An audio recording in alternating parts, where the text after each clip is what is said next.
China's economy sinks, ending almost half a century of growth. This is as a result of debt, and they are entering more debt to fill it.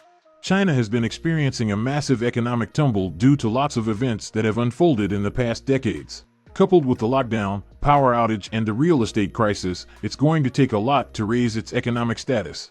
The country has lost about 6 trillion yuan in declined revenue resulting from weak economic production and tax refund, plus an additional 3.5 trillion yuan in lost land sale revenue.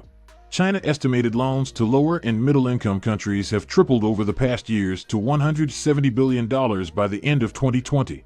According to Nomura analysts, the country has to gather more incoming monetary power to bridge this gap, whether by incremental lending, by bank policy, or by governmental bonds. Welcome to Savvy Economist.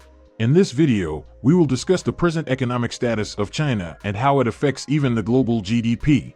Comment below if you like more videos like this. China has a current 3.5 trillion yuan to fill that will be difficult, except they opted for using the fiscal deposit to increase loans and using the loans to meet up with the shortfalls.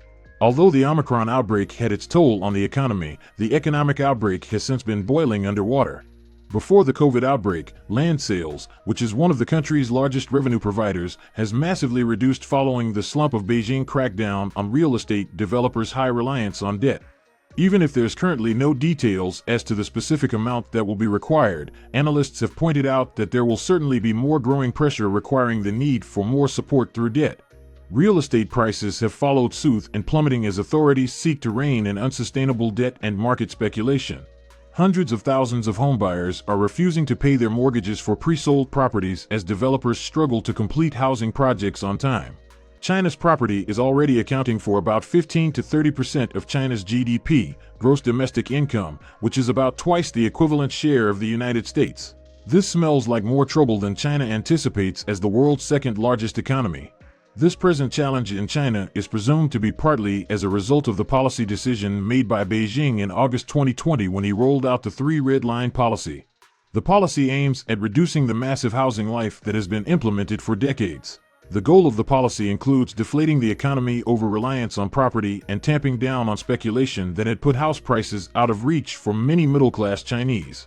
Under the policy, developers were required to meet strict markers of financial health, including a 100% cap on net debt to equity, to borrow from banks and other financial institutions. Here is the statement of lead economist at Oxford Economics in his note earlier this month. The crux of the problem is that property developers have insufficient cash flows, whether because of debt servicing costs, low housing sales, or misuse of funds, to continue with projects. Resolving this problem will rebuild homebuyers' confidence in developers, which will help support housing sales and, in turn, improve developers' financial health. Since the China property challenge, the country has been under serious strain coupled with the COVID-19. But considering the size of China's economy, which occupies about 1/5 of the global GDP, a slowdown of its economy will have a drastic effect on global growth.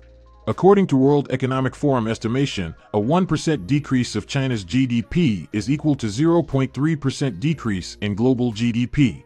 That's also backed by recent studies carried out by the United States Federal Reserve, which reveals that an 8.5% decline in China GDP is equal to a 3.25% decrease in the advanced economy and almost 6% decrease in emerging economies. Even though there may be rumors of China wielding the capacity to avert the situation, according to the analyst, Chinese leaders have a much greater degree of control over the financial system and the real economy than U.S. policymakers did in 2008.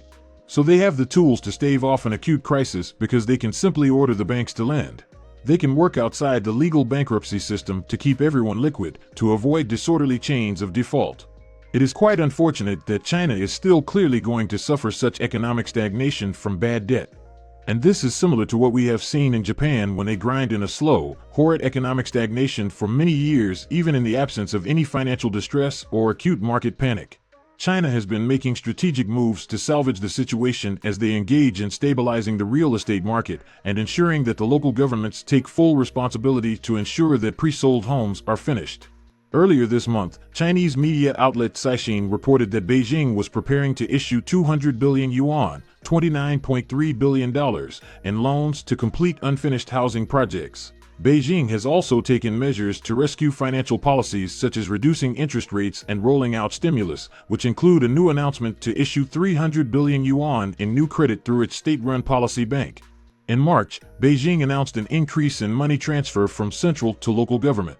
And when asked whether they are planning to expand in May, the Ministry of Finance stated that some funds assigned for next year may be transferred before time. Still, cities on lockdown and those not under lockdown are currently facing this shrinking economic situation. According to Wind Information, regions such as Liaoning, Hubei, Qinghai, Guizhou, Shandong, Tianjin, and Hunan posted a year-on-year decline in fiscal revenue for 4 months. However, last year, Tibet was the only region to experience a decline in fiscal revenue. Although there's limited data for other China provinces, the Chinese Southern Tech Hum, Shenzhen data reveals a 44% decline in fiscal revenue in April to 25.53, followed by a 7% year-on-year decrease in March to 22.95 billion yuan. This data reveals a lot of push for the local government as they face mounting fiscal pressures. While expenditures seem to be increasing, revenue is taking a downward slope. Land sales are also dropping drastically, which means the central government may not have any other option than to revise the fiscal budget and issue more debt to help the local government. It also implies the government has to face the consequences of having less money available for infrastructure expenditures, said Jack Yuan, VP and senior analyst at Moody's Investors Service in a phone interview. According to him, land sales has been a major source of revenue generation for local governments spending on infrastructure, and a decline in land sales, limited increase in special purpose bonds would restrict financing options for infrastructure spending. This is a lot of economic pressure, and we expect more debt to surmount this year. We are waiting to see how Beijing looks to balance the economic growth with such a level of debt. Additional fundings will be sorted to cover for the completion of unfinished houses, according to a note by Oxford economics economist Wu. However, we doubt if such a measure is likely to come directly from the central government. Instead, there is a sure tendency that authorities will request the local government, property developers, and banks to combine forces to ensure unfinished housing projects are completed. Saving China's economy is definitely going to be a challenge, with Beijing expected to cling to the 3 red lines policy, and with the Chinese president, Jinping, regularly saying that houses are for living in, not for speculation. Now the policymakers will even have a larger nut to crack with the dilemma of whether to forge ahead with real estate or change course for growth's sake. However, if they want to bail out now, it would be foregoing the massive gains. From the political side, it is also going to be embarrassing, as it will look like a reversal or an admittance of a wrong governance. Kindly drop your comments and replies in the comment section, and don't hesitate to like and subscribe to our channel if you enjoyed the video.